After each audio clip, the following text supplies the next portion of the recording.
Saudi Araabia ütles Trumpile ei ja Lähis-Ida kriis langes veelgi tõsisema kahtluse varju. Hiina võis olla kulisside taga, et mõjutada Riadi Washingtoni vastu pöörduma.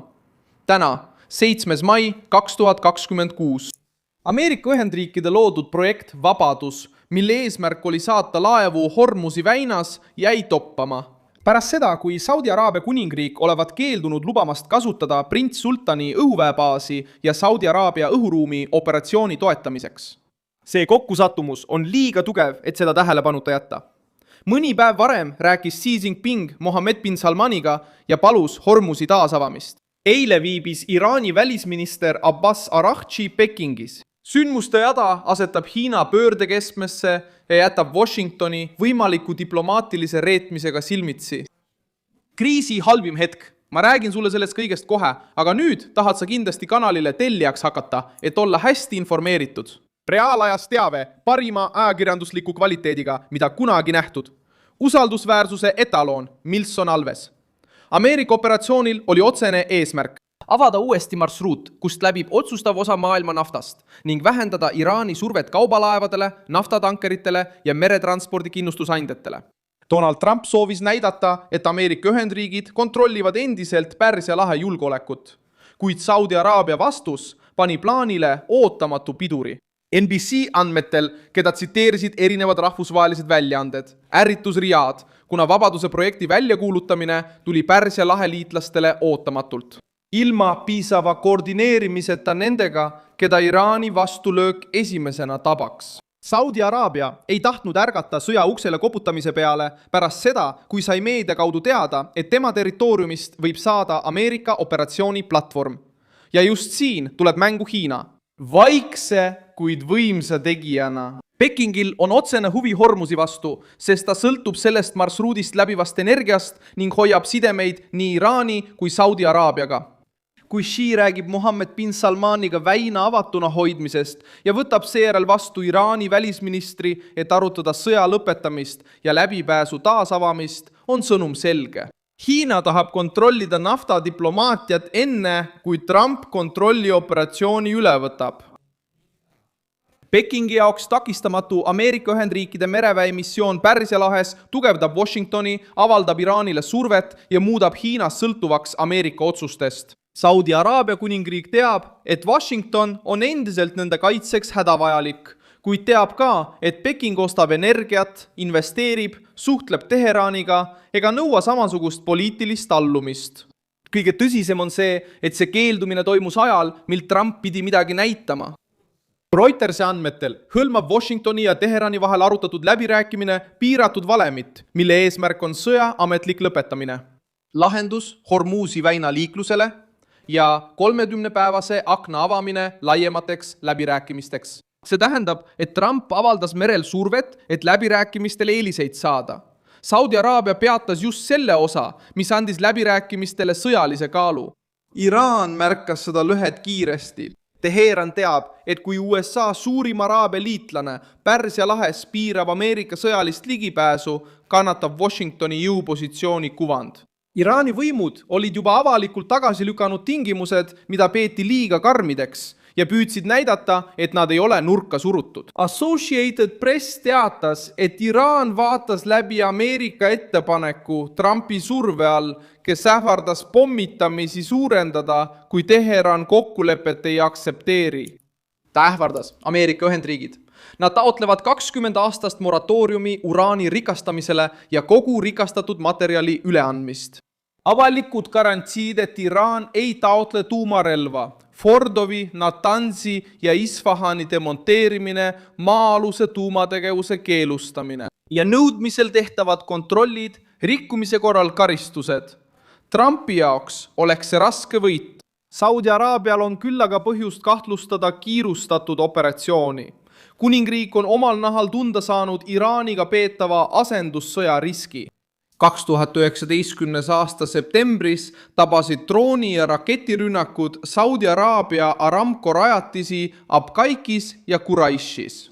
See peatas ajutiselt umbes 5,7 miljonit barrelit Saudi Araabia naftatoodangust päevas ning lisaks 700 000 barrelit maagaasi vedelate fraktsioonide tootmist päevas. See rünnak näitas, et rafineerimistehaseid, naftajuhtmeid ja energiarajatisi võib tabada isegi siis, kui Saudi Araabia ostab kallist kaitset ja hoiab strateegilist partnerlust Washingtoniga. See trauma seletab praegust ettevaatlikkust.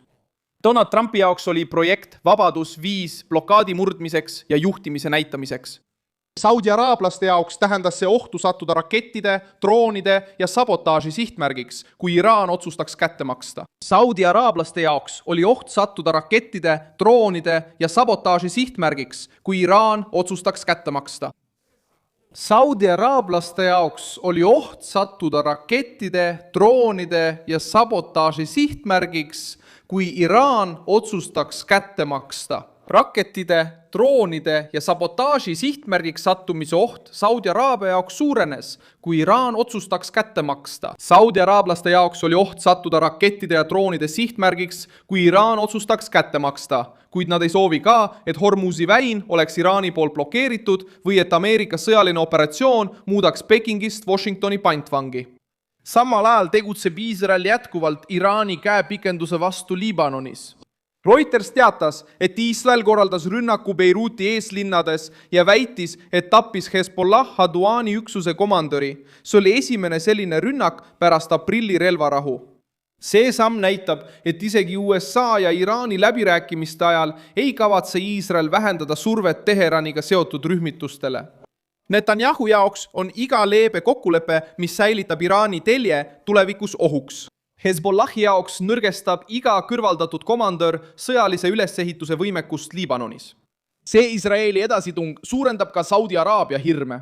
Reuters märkis, et alates konflikti algusest märtsis on Liibanonis registreeritud üle 2700 surmajuhtumi lisaks kaotustele Iisraelis.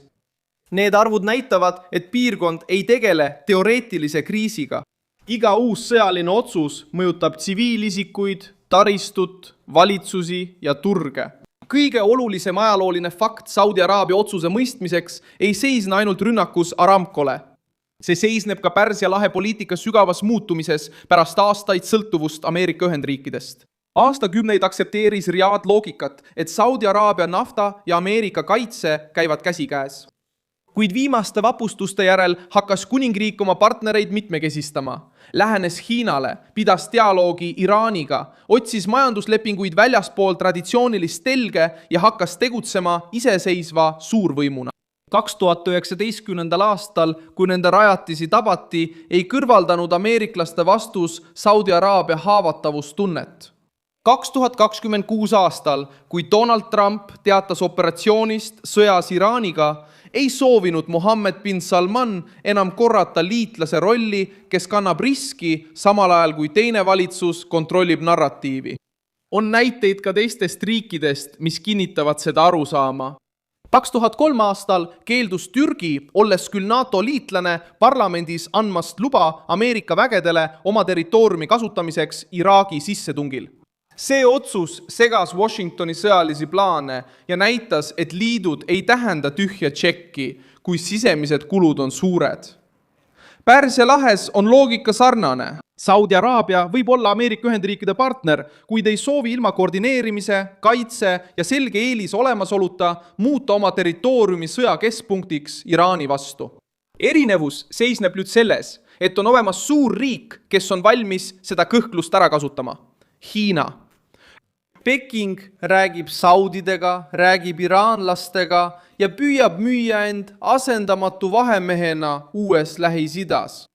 Kahtlus Saudi Araabia reetmises sünnibki just sellest ristteest. Trump vajas Riyadhi, et näidata jõudu. Xi vestles Mohammed bin Salmaniga enne pööret. Iraani välisminister võeti Hiinas vastu samal ajal, kui Ameerika ettepanek oli laual.